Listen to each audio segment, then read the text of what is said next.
Educação à distância, mudando realidades.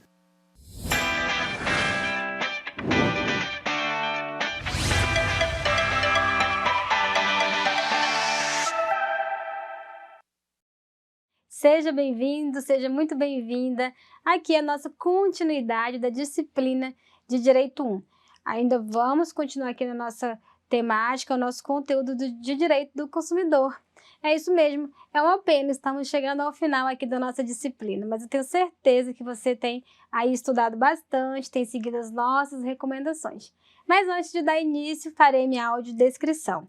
Você já me conhece, eu sou a professora Marialva de Souza Silva, eu sou professora de Direito aqui do Instituto Federal de Rondônia e a partir de agora farei minha audiodescrição.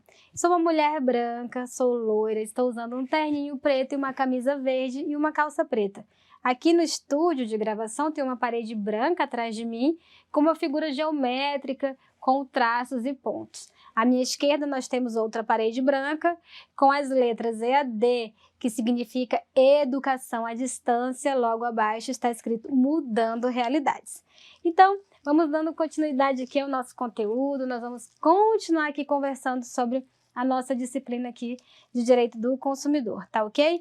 Como de costume, vou fazer aqui a apresentação da nossa bibliografia recomendada. Te apresento aqui o livro do nosso Silvio Capanema, Direito do Consumidor, que você vai acessar aqui a minha biblioteca virtual, lá pelo SWAP, para estar acessando os livros. Também esse livro aqui do Fabrício de Almeida, em sua 10ª edição aqui, do ano de 2022, Direito do Consumidor, coleção esquematizada.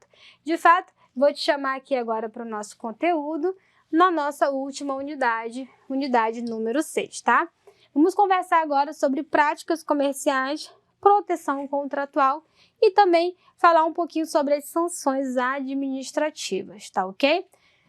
Eu quero já te convidar aqui para te dizer que a temática das práticas comerciais está prevista aqui no capítulo 5º do nosso CDC, que engloba algumas seções. Ele vai trazer as disposições gerais, vai falar sobre a oferta, sobre a publicidade, sobre as práticas abusivas, sobre cobrança de dívida, né?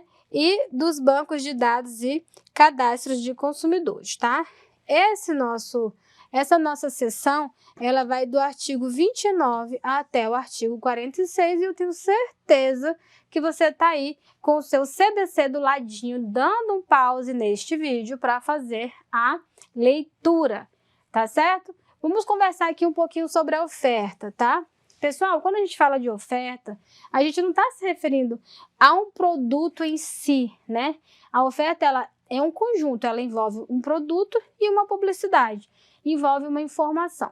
Então, vocês vão poder ver essa temática entre os artigos 30 até o 35. Olha só, a oferta ela é um legítimo instrumento à disposição do fornecedor de otimizar sua lucratividade, tá? Estabelecendo o CDC, o conceito no teor do seu artigo 30, tá?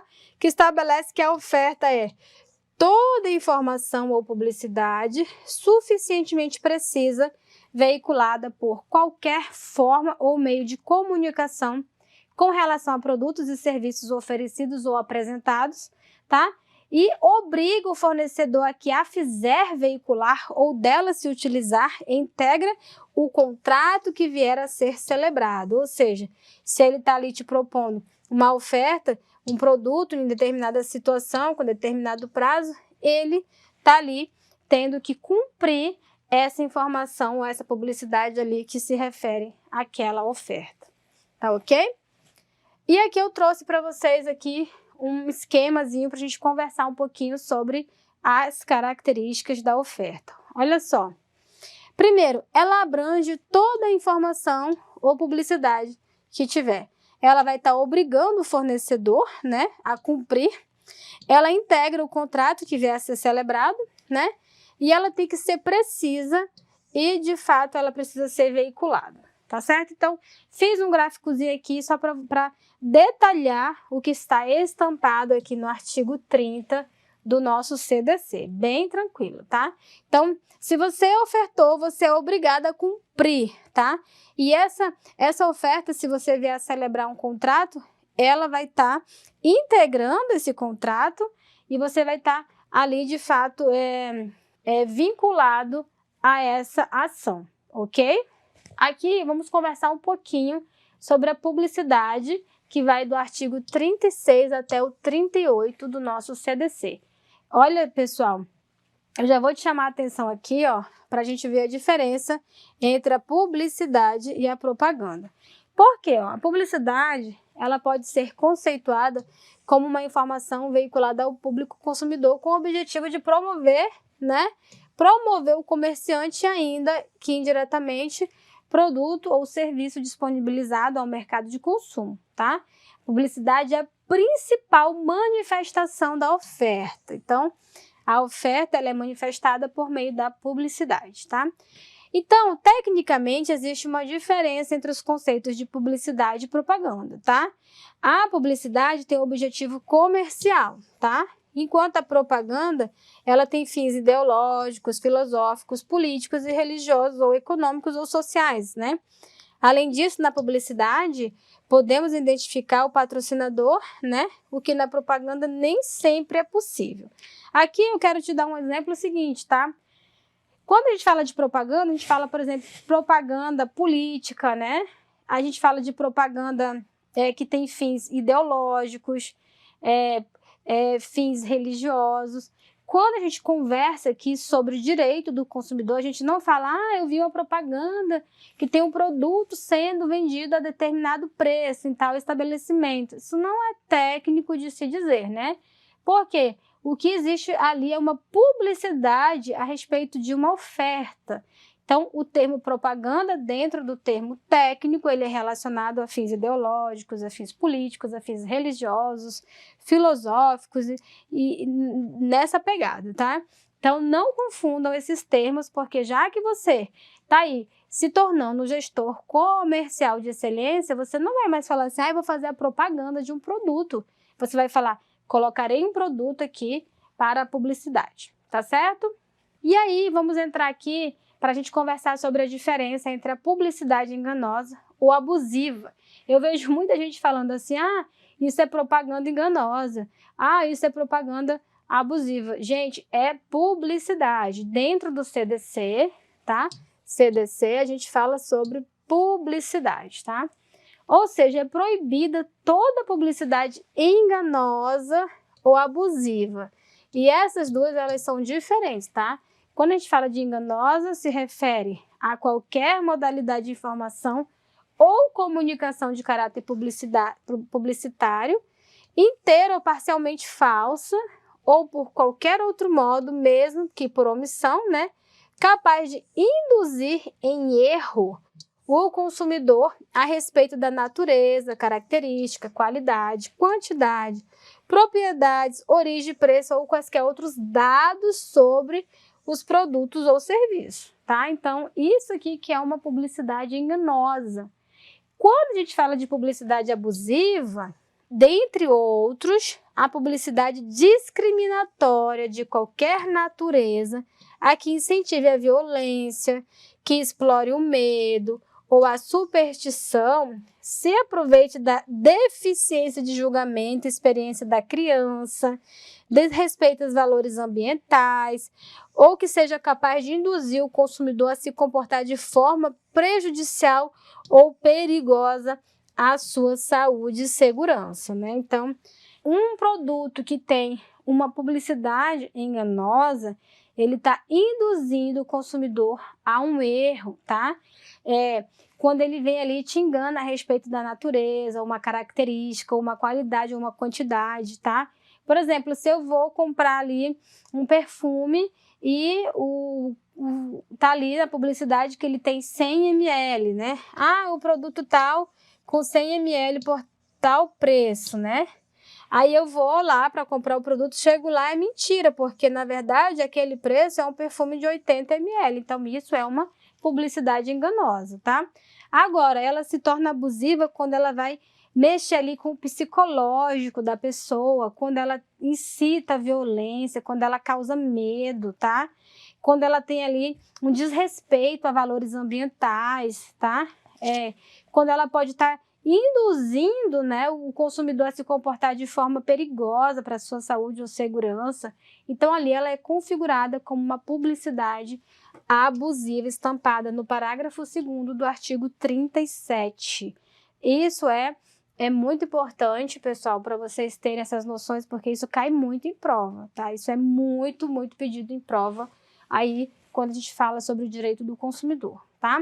Lembra que o ônus da prova, lá na nossa aula anterior que eu falei que a gente ainda ia conversar? Pois bem, olha só o artigo 38 que eu separei para vocês aqui, que tem uma importância bem legal aí para quem vai trabalhar aí no empreendedorismo, quem vai ter seu negócio, né?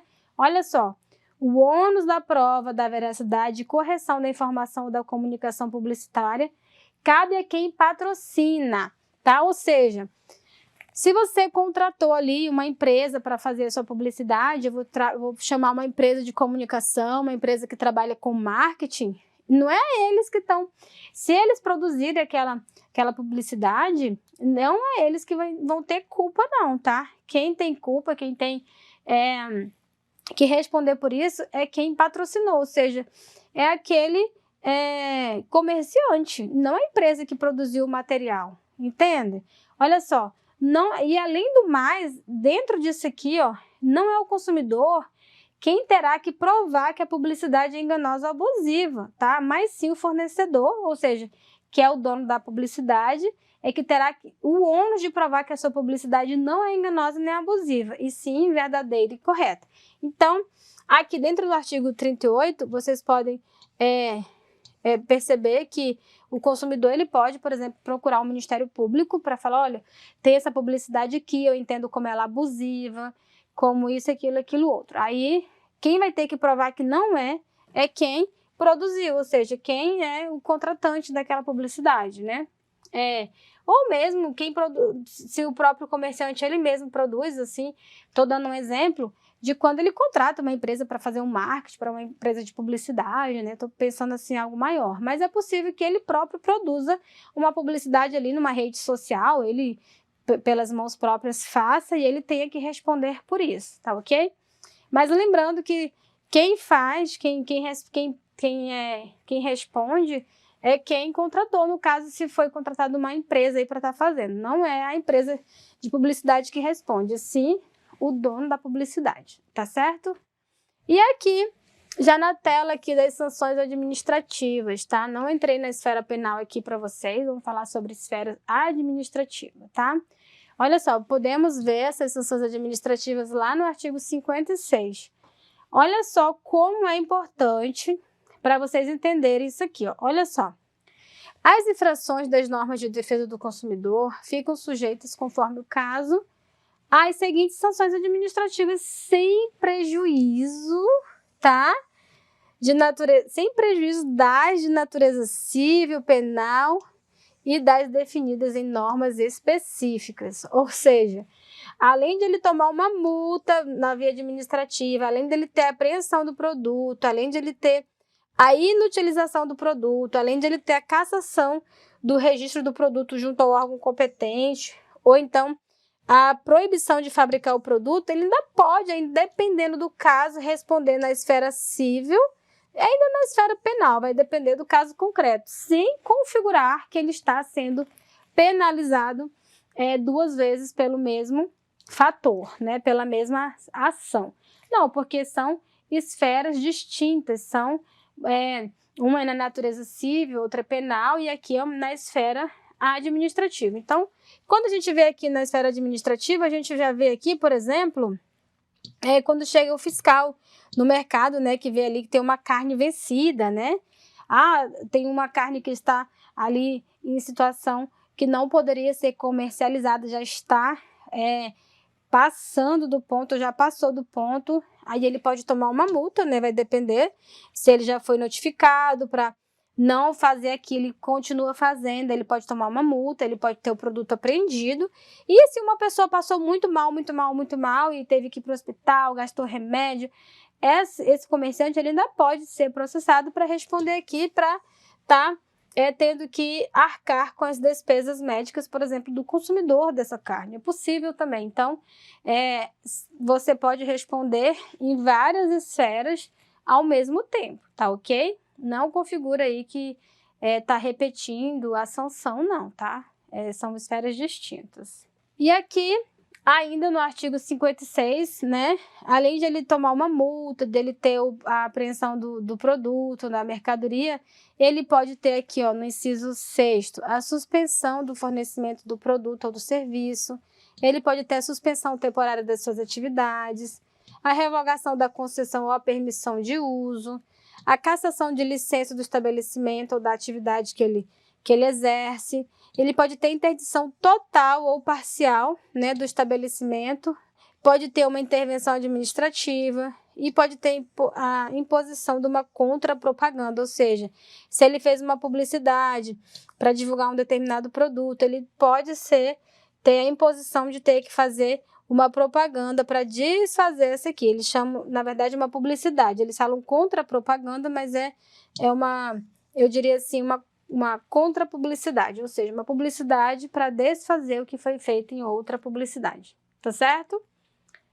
E aqui, ainda sobre as sanções administrativas, tá aqui, ó, acabei de comentar com você, tá? A conclusão que se chega da análise dos dispositivos citados é de que, além de sofrer sanções administrativas, tá? O fornecedor poderá ser penalizado nas esferas civil e penal ao mesmo tempo, sem que a acumulação de todas as penas possa gerar o bis in idem, né? Ou seja, responder 2 vezes pela mesma situação. Basicamente, pelo fundamento de que cada uma das sanções possui natureza distinta da outra, tá? Igualmente, as próprias sanções administrativas poderão ser aplicadas cumulativamente a depender da gravidade da situação. Então, voltando aqui na tela, ele pode ter várias situações aqui, ele pode tomar uma multa e ainda ter a apreensão do produto, ele pode tomar uma multa e ainda ter a cassação do registro, vai depender do caso concreto e da prática reiterada de ações para estar aí, de fato, justificando essas aplicações aí dessas penalidades.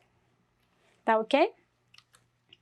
E aí, eu trouxe aqui também um recadinho para você, já que é a nossa última aula. Eu não canso de pedir para você. Leia o CDC, veja as videoaulas recomendadas dentro do nosso AVA, que também tem no roteiro da disciplina. Faça o acesso da minha biblioteca virtual.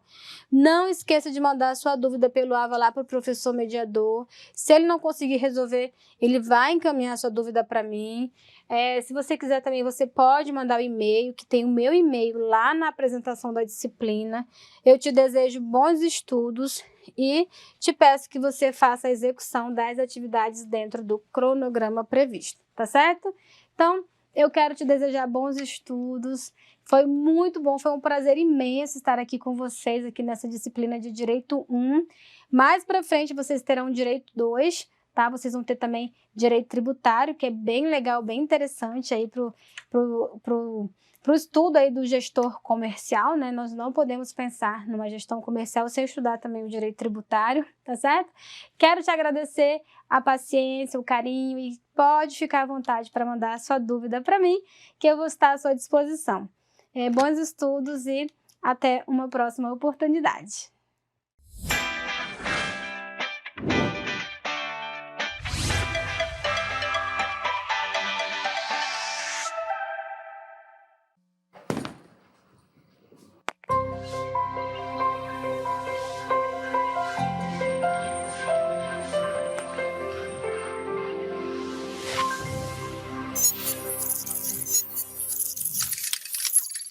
Educação à distância, mudando realidades.